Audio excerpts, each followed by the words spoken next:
Welcome back to the Morning Brew with Larry Aarons, and I'm Erin, your co-host. And it's time to check with your local IQ magazine, and we are here with Steve Westman. And Steve and Larry and I were just talking about what we were up to this weekend. And you went to the Shaken Not Stirred event, is that correct? I did. We actually we had somebody from the museum 2 weeks ago. Yeah. Talking about the event, and it was Friday night down at the museum. The theme was Shaken Not Stirred, and they jumped it up big time with the Bond theme. You know, you walked in, there was an Aston Martin. Nice. They had paparazzi and a red carpet, and they made you stand with the car.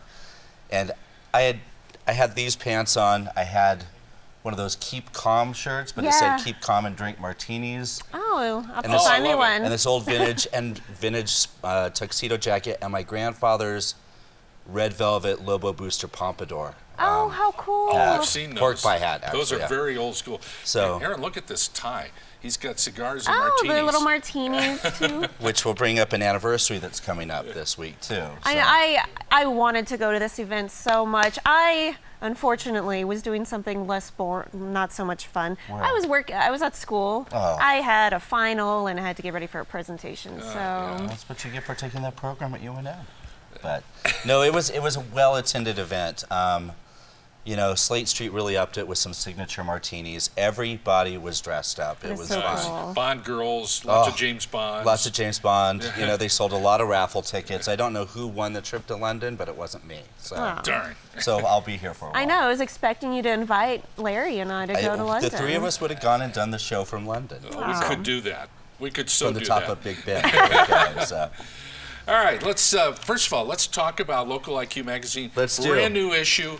It's on our coffee table here, and there's the lovely and talented chef Anthony Bourdain right on the cover. And that is a snazzy-looking magazine there. It is, you know, it is a good magazine. He's here on Wednesday night down at the Kiva. Oh, what's he doing there? He's got a new lecture coming out, and I couldn't tell you the name of the lecture, but if you go on to our website, you can find out all the information for the tickets with it.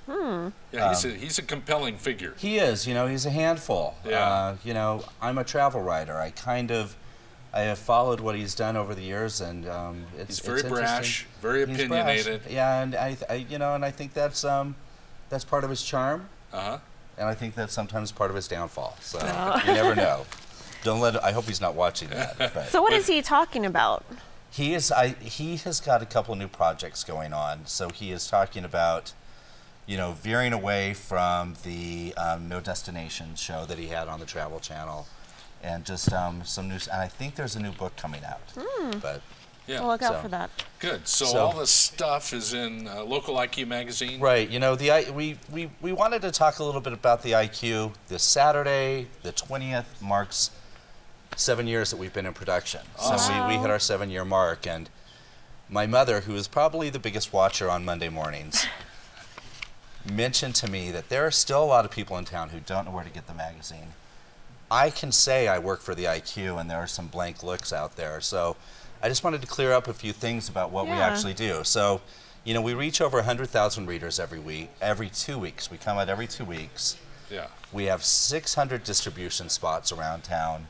So you can always find us at a Smith's, an Albertsons, any of the Whole Foods, any of the Flying Stars, and coffee shops. So it's readily found.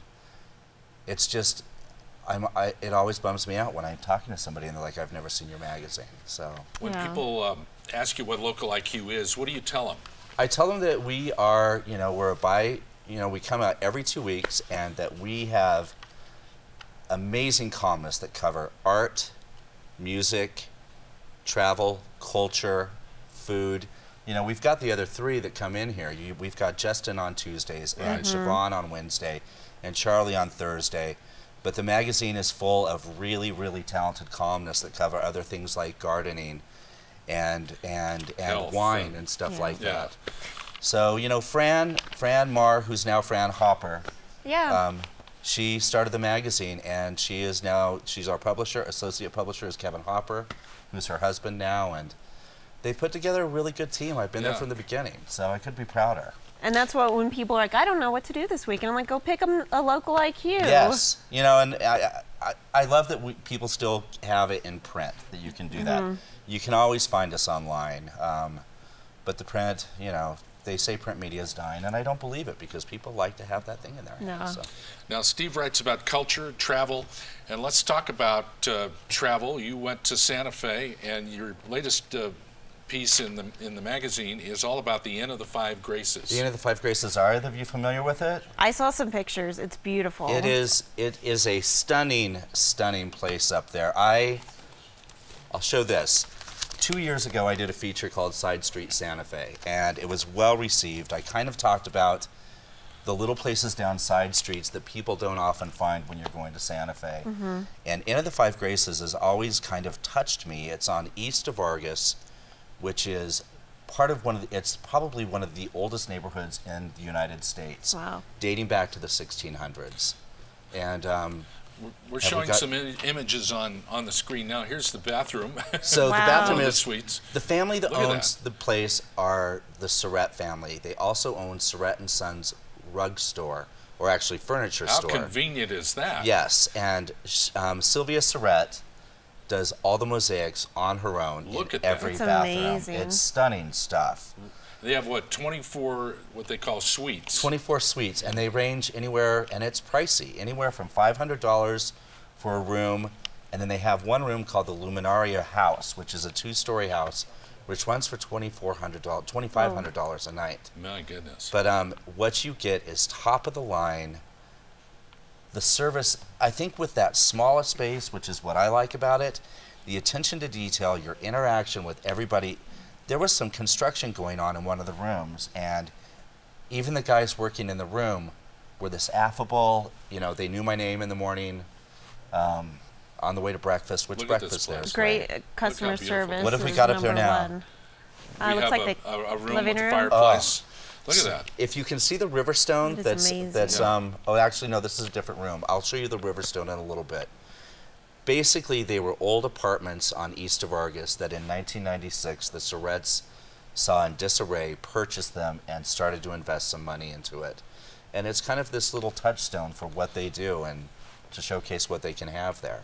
So it's a little pricey, but if you want to impress your wife, men, take your wife to Look this. at that outdoor setting right there. It's so pretty. What prompted me to write about them again is they were named in Condé Nast Traveler as the #1 hotel in the Southwest, and in TripAdvisor they were ranked really high. I mean, all this accolade started coming at the end of the year for them, which has made them a bigger destination. And what they're trying to do, and you'll probably see it on the website at some point, they're trying to show that we New Mexicans should go up there and they'll probably find a more affordable way for us to do it too. Steve, we're looking at an outdoor scene here. Is that the Riverstone you were speaking of? That is. So my connection with this is I lived in an apartment next door to these Riverstone apartments back in the early 90s. I was always obsessed with how old they were, how great they were, and so when they first bought the hotel in '96, it was just this part right here, and it was called 1001 Nights, Surratt's 1001 Nights, and that Riverstone is over 200 years old on those apartments right there that are now their suites. Now, the Inn of the Five Graces, it's a Tibetan, an Eastern concept, right? It is, and it's touching, and I won't be able to say it off the top of my head. I've got them here if you want. There you go. Sight, sound, touch, smell, and taste. Thank you. Are the five graces. And you get that while you're there. I went up and stayed another night up there while I was writing the piece because I just needed to fresh everything in my head. And when I checked into the room, there was homemade salsa and homemade tortillas in the little kitchenette. But when I came home at the end of the night, there was a box of fresh house-made biscochitos with the recipe on how to make them. Oh, how neat is that? And then breakfast in the morning, the sight of the Sangre de Cristos from my balcony. Oh. I sleep better in a great hotel than anywhere else, and I didn't want to get out of bed in the morning. So do they have restaurants there? A restaurant there? they don't have a restaurant as part of them, but so they're right downtown. They're really close to the Capitol building. Okay. The oldest church is right at the end of the street. They have a connection with Bistro 315. Okay. Which is a great restaurant owned by Louis Moscow. They will do delivery to the hotel, but I just walked over there and had a quick meal in the bar. Fantastic. Sounds like a nice little getaway. And breakfast in the morning by Rosa, who really focuses on good red and green chili. Can't beat it. You can't. Read Steve's piece on it on the Inn of the Please do. Five Graces in the new edition of Local IQ magazine.